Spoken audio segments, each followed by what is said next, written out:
Hola, los saluda Carlos Grosso y les doy la bienvenida a otro episodio de Charlando con Charles. En Charlando con Charles hablamos de todo un poco y hoy vamos a hablar de economía con Camilo Herrera, fundador de Radar, Centro de Estudios Económicos. Bienvenido a Charlando con Charles. Carlos, ¿cómo vas? Bien, muchas gracias, Camilo. Muy preocupado por todo esto que está sucediendo en el mundo entero, el aislamiento, la caída en la economía, etcétera. Quiero empezar consultándole sobre su opinión acerca de lo que dice la CEPAL, que dice que con ese aislamiento, con esta caída económica, podría haber 30 millones de pobres, podría ser esa cifra en América Latina. ¿Usted cree que esto podría llegar a pasar? Yo creo que el cálculo es un cálculo correcto, de repente inclusive puede ser optimista, porque lo que pasa en América Latina es que hay dos problemas gigantes antes de la pandemia.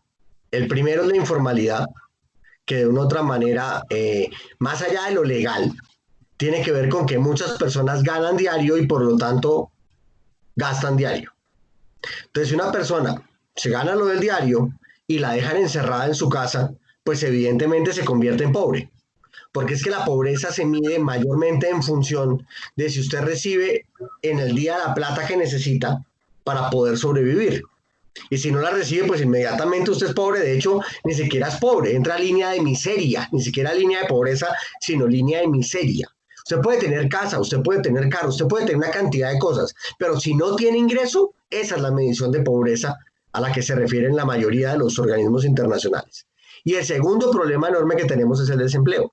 Ya el desempleo de América Latina era muy alto en muchos países y claramente cuando se junta desempleo con informalidad y aislamiento, pues tenemos un crecimiento estructural de la pobreza, porque no es un tema de la gente que no vendió hoy, mañana sale y vende, no.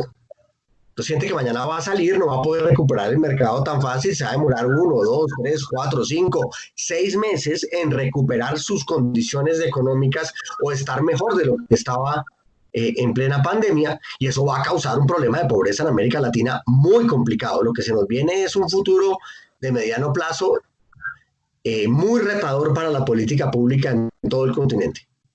Camilo, quiero tocar un tema que usted acabó de nombrar y es el tema de la informalidad. He escuchado en los medios de comunicación y la gente del común por estos días, ¿por qué nos comparamos con España? ¿Por qué nosotros tenemos ese índice de informalidad tan alto y España lo tiene menor con una población similar? ¿Qué es lo que sucede allá con ellos y que nosotros no hemos podido lograrlo? A ver, nosotros, una buena parte de la razón de la informalidad en Colombia tiene que ver con nuestra naturaleza. La gente prefiere no ser formal. La gente prefiere dejar la formalidad para después. Y esto mayormente viene del origen de la desconfianza. La gente desconfía del Estado. Si yo al Estado le doy impuestos, si yo al Estado le hago las cosas bien, si yo con el Estado cumplo, el Estado se va a robar la plata, me va a controlar, me va a castigar, me va a regañar, me va a imponer y yo no quiero que eso me pase. Entonces la gente se mantiene al margen de lo legal y al no formalizarse, pues se sienten relativamente tranquilos en ese problema. El problema radica en que no toda informalidad es ilegal. Eso es un tema que es fundamental de entender. No toda persona que es informal es un delincuente o está por fuera de la ley. Un tendero de barrio que recibe productos y los vende y no declara renta es informal, pero porque la ley le permite ser informal. Entonces, Colombia históricamente permitió la informalidad en su estructura económica, nunca ha forzado de manera concreta que todo el mundo deba ser formal, y las 2 o 3 veces que medio la ha intentado ha sido un problema social muy complicado. Desde la boleta fiscal, yo no sé si los oyentes se acuerdan cuando quien entonces era el director de la DIAN, el señor Fino, planteó la boleta fiscal hace como 15 años, la gente iba diciendo, pero ¿por qué nos tenemos que legalizar y pagar impuestos? Claro, usted tan pronto a la gente le dice que tiene que pagar impuestos, eso no le gusta. Entonces la gente que es informal, el problema es que queda aislada. Y al quedar aislada no puede estar en los bancos porque los bancos le dicen, ok, yo lo dejo de meter su plata acá, pero ¿de dónde viene esa plata? No, yo no le voy a decir de dónde viene esa plata. Qué pena con usted, me tiene que decir porque estoy en un país donde hay mucho delito, hay mucho crimen, hay narcotráfico, hay una cantidad de cosas complicadísimas. Si usted no me dice dónde viene esa plata, yo no se la puedo recibir. Entonces terminan aislados del sistema financiero. Y en este momento lo que nos está diciendo el mundo, no a Colombia, el mundo entero es, usted es una persona. El mundo es una persona. Entonces, de aquí en adelante usted está enfermo, se me acuesta en la cama, por favor, y ya no puede comer alimentos. Le voy a poner suero, pero el suero solo va a llegar hasta donde las venas llegan. Si usted no está dentro del sistema de las venas, que el suero le llegue va a ser muy difícil. Entonces hay gente que está desconectada de ese sistema por la informalidad, por la ilegalidad, por una cantidad de cosas, donde la gente al no jugar dentro de las reglas que el mercado ha puesto, no está conectada fácilmente con el mercado. Entonces piense, Carlos, o ustedes ¿cómo se dice? Oyentes, videntes, teleaudiencia, no sé cuál sea el término. Audiencia. Sí, no lo sé. Piense que usted es el presidente o la alcaldesa de Bogotá y tienen que mandarle 1 millón de pesos o $500,000 a cada bogotano que hay en Bogotá. ¿Cómo lo hace? Por los bancos no puede. Mandando personas entregando plata casa por casa, eso es un imposible. No, imposible. Entonces, claramente la llegada de las ayudas no es fácil. Y viene la siguiente pregunta. ¿Usted le daría a todo el mundo plata? Porque, No, si, no, le da, porque si le da a todo el mundo plata, la gente sale a comprar. Entonces, pero si sale a comprar, habría consumo. ¿Qué? Si sale a comprar, habría consumo.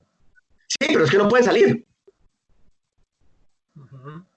La norma lo que le dice a usted es quédese. Guárdese. Entonces, manejar eso es muy difícil. Es como le dijera a usted, yo, Carlos, ahorita, oiga, usted se va a casar mañana. Listo.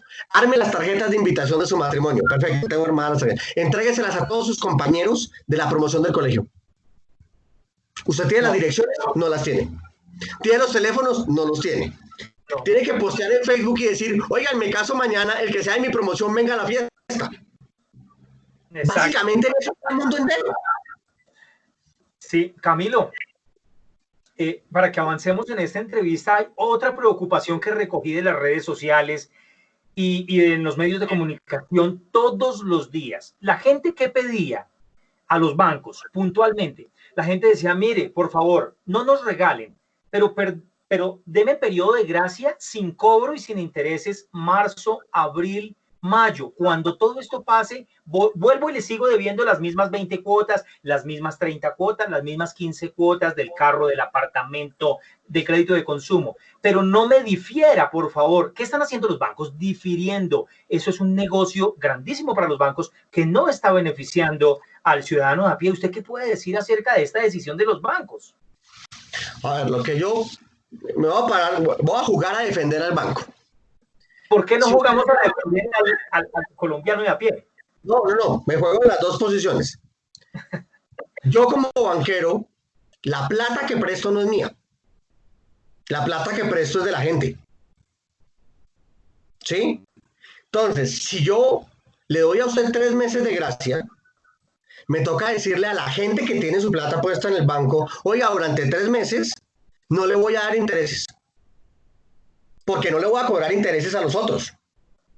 Entonces vamos a congelar los bancos 3 meses y todos estamos de acuerdo en hacer eso. Listo, perfecto, ok, llegamos a un acuerdo social, listo, lo hacemos. Pero entonces usted como ahorrador se queda sin intereses para que yo no pueda cobrarle intereses a los otros. Y segundo, todos los empleados bancarios y toda la gente de la banca se queda sin salarios. Porque yo no tengo cómo pagar los salarios porque no estoy cobrando intereses. Entonces, si yo congelo una empresa, banco, centros comerciales, cinemas, restaurantes, lo que no hay es ingresos. Entonces, si yo no recibo ingresos, pues no puedo cubrir los costos. En este caso, los costos, ¿cuáles son? Mi operación, o sea, pagar la nómina, pagar la tecnología, y 2, pagar los intereses de los ahorradores. Entonces, si me paro en la posición del deudor con el banco, pues claramente esa persona por un tiempo no recibe ingresos, porque digamos es una persona independiente y no está pegada a una empresa que le va a pagar un sueldo, y va y le dice al banco, tengo un problema y es que por 3 meses o 4 meses o lo que sea, no voy a tener ingresos, pero no quiero quedar mal con usted, que eso es básicamente la situación que está pasando ahorita. Entonces el banco que le dice, ok, pero es que usted no me está pagando la deuda. Entonces deje de pagarme 3, 4, 5 meses, lo que definamos usted y yo de una manera sensata, y después volvemos a comenzar a pagar, pero usted no, o sea, la deuda no puede desaparecer, usted tiene que pagarme lo que no me pagó, porque a mí me toca pagarle a los ahorradores esos intereses. Entonces la única forma en que realmente los bancos puedan decir, yo le perdono la deuda a la gente de verdad por 3 meses, es que el gobierno le diera de manera efectiva a los bancos esa plata para cubrir los costos de operación de los bancos y los intereses de los ahorradores, que no es lo que el gobierno está haciendo. Lo que el gobierno está haciendo es, yo le doy plata a los bancos para que se la puedan prestar a las personas de una u otra manera, pero no le está diciendo al banco, yo le financio su operación. ¿Usted se imagina donde el gobierno le dijera al mercado, voy a financiar la operación de los bancos? Ahí sí hablamos de un problema social y de un movimiento social sin precedentes. Más grave todavía. Claro. Camilo, sin duda, esta crisis nos cogió de sorpresa a muchos, a una gran mayoría, diría yo, a todos, pero a unos con algunos ahorros que les ha permitido comer, pagar servicios, así estén desempleados. Bueno, ahí tenemos un colchón, dirán algunos, y cuando esto se reactive volvemos a buscar empleo, etcétera, etcétera. Pero a otros los cogió sin un peso. La cultura del colombiano, para que nos centremos más, no del mundo, es no ahorrar. ¿Qué datos tiene usted de eso, del ahorro que me puede regalar, Camilo? Sí, ese es un hecho real. O sea, el ahorro es una disciplina que tienen las personas. Todos los colombianos, ¿cómo entendemos el ahorro? Y es, a mí me llega mi ingreso, pago mis deudas, pago el arriendo, pago el mercado, pago salud, pago educación, pago lo que sea, y si al final del mes me queda plata, la ahorro. Mira el pensamiento que tenemos, el ahorro es el sobrante del mes. En otro tipo de sociedades, el ahorro es el primer gasto. Entonces usted recibe su plata, digamos 1 millón de pesos, y antes de comenzar a gastar saca 50.000 pesos y los guarda. Yo creo que los colombianos en este momento tenemos que aprender que esa disciplina es importante, que esa disciplina es fundamental en este momento y que tenemos que cambiar nuestra forma de pensar porque evidentemente estamos en una situación en la que nos mostró una debilidad que tenemos. Y esa debilidad que tenemos, tenemos que corregirla y es de fácil corrección. Que la gente va a decir, si usted me quita el 5% de ahorro o lo que sea, pues claramente voy a tener un problema. No, no voy a tener un problema. Para yo tener plata y poder consentir a niños como estos que se meten en la mitad de la entrevista, tengo que tener una estructura de planeación. Entonces, ¿dónde está el problema del colombiano? Que el colombiano vive el día. O sea, y esto tiene unas raíces muy tristes y muy profundas. Porque hay muchas partes en Colombia donde el éxito de ser feliz es llegar vivo a la casa. Acuérdense que vivíamos en guerra, acuérdense que estamos en una cosa muy complicada en este país que afortunadamente se ha aligerado, no tanto como uno quisiera, porque aún hay un problema de líderes sociales muy complejo en el país. Pero cuando la gente sabe que se va a morir, pues no tiene un pensamiento de mediano plazo. Entonces, históricamente los colombianos ahorramos endeudándonos, lo cual, pues eso funciona al revés, no es rentable, la cosa está mal pensada. Pero tenemos que lograr que aquí en adelante cada vez más colombianos, su primer gasto sea el ahorro. Que curiosamente, las mujeres tienden a hacerlo más fácil que los hombres. Me gusta eso que usted acaba de decir, que ojalá a partir de esto pensemos en que el primer gasto deba ser el ahorro, un marranito, 100.000 pesos y nos ganamos 1 millón de pesos. Sí, lo que sea, o 10.000, o algo, aunque sea algo. Algo. Camilo, hace poco el gobierno nacional pues dio luz verde para reabrir 3 sectores de la economía, manufactura, el sector de la construcción, los obreros, pero faltan otros sectores, son muchos los sectores de la economía que conforman el PIB. Fíjese, el tema de los eventos, todo el tema de rumba, de ocio, hay gente que emprendió con su discoteca, con su restaurante, un sinnúmero de lugares donde se debe aglomerar gente y donde su propietario pues, recibe por su ingreso. Entonces, me parece, o no sé qué piensa usted, que pues estamos empezando de manera muy lenta en esta recuperación, porque mientras unos se reactivan, otros van a tener que esperarse meses, meses y meses. ¿Qué piensa usted? Casi nos toca. O sea, desafortunadamente, uno de los mejores mecanismos de emprendimiento para alguien que quiere comenzar a tener su primer negocio es una tienda de barrio, es un restaurante, es un bar, pero el problema es que ese tipo de comercios como emprendimiento significa relacionarse con personas. Y estamos en una situación de salubridad que no nos permite relacionarnos con personas. Entonces, pensar en un bar o en, en una discoteca o un sitio de rumba donde la gente se pega para bailar es casi que impensable. Pensar en un cinema es casi impensable. Pensar en montarse en un bus es casi impensable.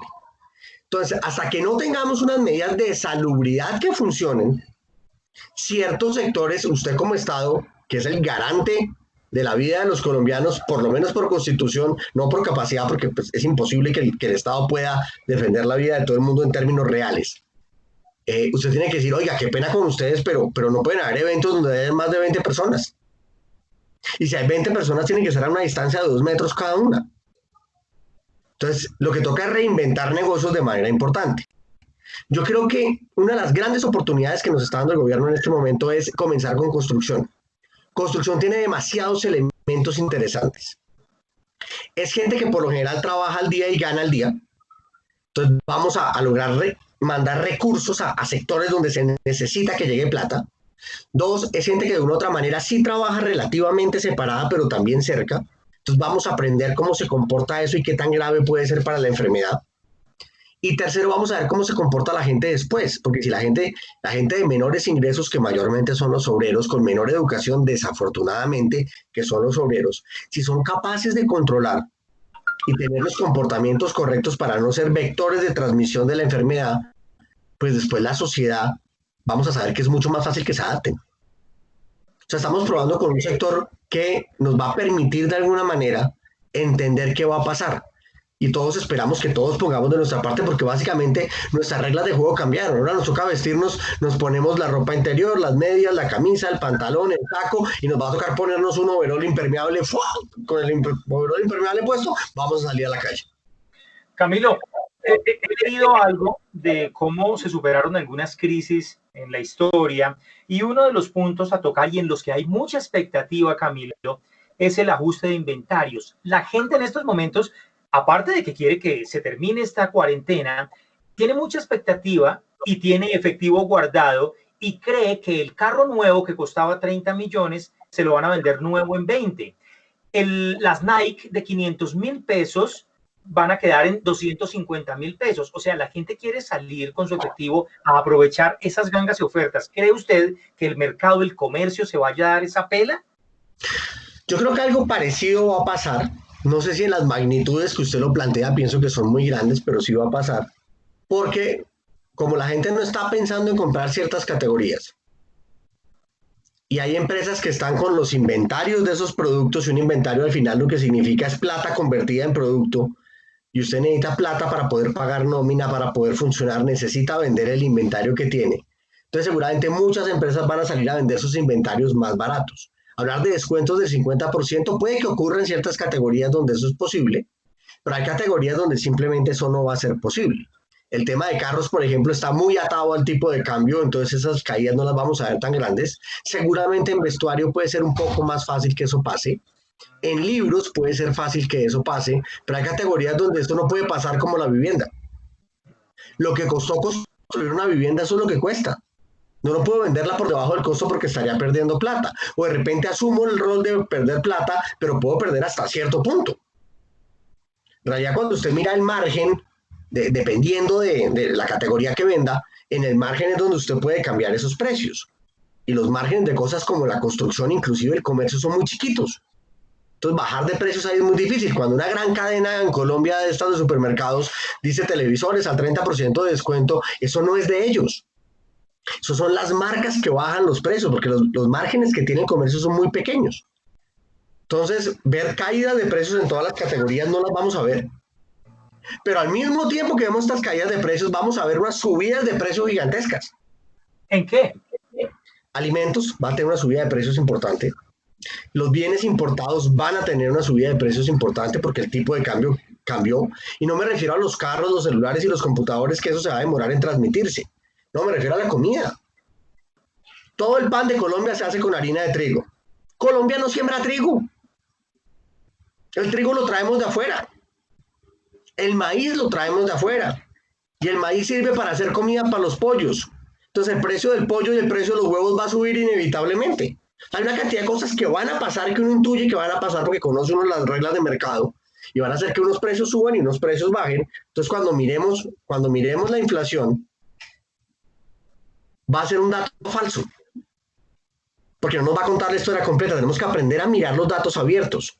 Entonces, que la inflación en Colombia va en el 4. Ok, ese dato es el cierto, es el legal, está bien hecho, pero no me cuenta la historia. ¿Cuánto creció la ropa? No, solamente creció un 1. Ok, ¿cuánto creció las verduras? El 20. Ah, ok. Entonces mi mamá siente que el mercado está más caro porque creció al 20 y ella no está comprando ropa, no ve cuánto cambió el precio de la ropa. Sí. Camilo, para que empecemos a redondear y a sacar algunas conclusiones con la afectación del coronavirus a la economía, entonces, ¿qué va a pasar? Vamos a ver gente que no va a poder pagar sus obligaciones a los bancos. Vamos ¿Cierto? a ver aumento de las cifras de desempleo también. Y No sé. vamos a empezar a ver que los propietarios le van a decir a su arrendatario, mire, entonces desocúpeme, si usted no me puede pagar. Esto después de la crisis. Vamos a tener un problema social muy grande en el que el gobierno tendrá que entonces meterse la mano al drill para no ver gente viviendo en las calles. ¿Esto podría pasar? Esperemos que no. Pero digamos que hay una cantidad de cosas que, como usted lo plantea, suena catastrófico. Y puede que ese tipo de catástrofe pase en ciertos segmentos, en ciertas ciudades, en ciertas poblaciones. No va a ser la generalidad. Entonces, afortunadamente, la mitad de los hogares colombianos son dueños de su casa. Solo la mitad están en arriendo. Entonces ya la mitad del país no está en el problema del arriendo que usted plantea. Y la mayoría de los que pagan el arriendo lo van a poder cumplir y negociar con su arrendador de alguna manera. ¿Habrán casos particulares? Claro que habrán casos particulares. En el tema del empleo, me preocupa el dato de desempleo parecido al dato de la inflación. Si usted está en su casa y se queda sin empleo, y el DANE lo llama a preguntarle, oiga, ¿usted está empleado? Usted va a decir, no, ok. ¿Y está buscando empleo? No, no estoy buscando porque no hay. Entonces, no necesariamente la tasa de desempleo nos va a contar la historia que es. Lo que tenemos es que mirar otros indicadores dentro de los datos del DANE que nos muestre cuánta gente ocupada hay, para ver si los ocupados están cayendo o están creciendo. Si están cayendo, efectivamente estamos creando cada vez más personas sin empleo, pero que de repente no quedan reportadas como desempleadas, sino como lo que el método llamaría inactivos. O sea, el DANE lo está haciendo bien. La metodología es esa y en el mundo entero se usa esa metodología. Pero la gente dice, yo qué voy a buscar empleo ahorita si no hay empleo. Entonces hay que tener mucho cuidado con los indicadores que tenemos para saber interpretarlos. Entonces, evidentemente la economía va a recibir un golpe grande y nos vamos a recuperar de ese golpe. Pero de ese golpe vamos a salir golpeados con cicatrices y con problemas. El grueso de la población va a salir bien librada. Habrá una minoría de la población que va a salir con unos problemas gigantescos, horrorosos, donde el Estado tiene que entrar a ayudar. Yo no sé si sacándose la mano sacándose plata del bolsillo, porque no sé si el gobierno va a tener plata en el bolsillo, lo cual es un reto gigante, o buscando mecanismos para ayudar a esas personas. Pero una situación como esta, desafortunadamente, una parte importante de la población va a salir muy afectada. Bien, Camilo, entonces ya para cerrar, le quiero hacer un ejercicio y es 7 preguntas rápidas, respuestas cortas. ¿Cómo ve el dólar para diciembre de este año? Por el orden de los 4.000 pesos. WTI para diciembre. WTI, Virgen Santa, ese debe estar por el orden de los 30. Tasa de desempleo en Colombia a final de año. Cerca del 14. ¿Qué tan rápido se recuperará el mundo de esta crisis económica? Recuperarse, si se entiende como igualarse a su origen, por ahí 2 años. ¿Caerá más gente en la pobreza en Colombia? Seguro que sí. ¿Aumentará la migración, búsqueda de oportunidades en países desarrollados? No creo. Bien. Camilo, muchas gracias por estar aquí en Charlando con Charles. Es un placer tenerlo a usted. Lo ilustra uno de una manera importantísima. ¿Y qué le parece si cuadramos otra entrevista para dentro de 8 o 15 días cuando esto vaya avanzando? Miremos cómo las agendas nos permiten hacer eso con muchísimo gusto, Carlos. Bien, muchas gracias. Nos despedimos. Nos encontraremos en otra oportunidad.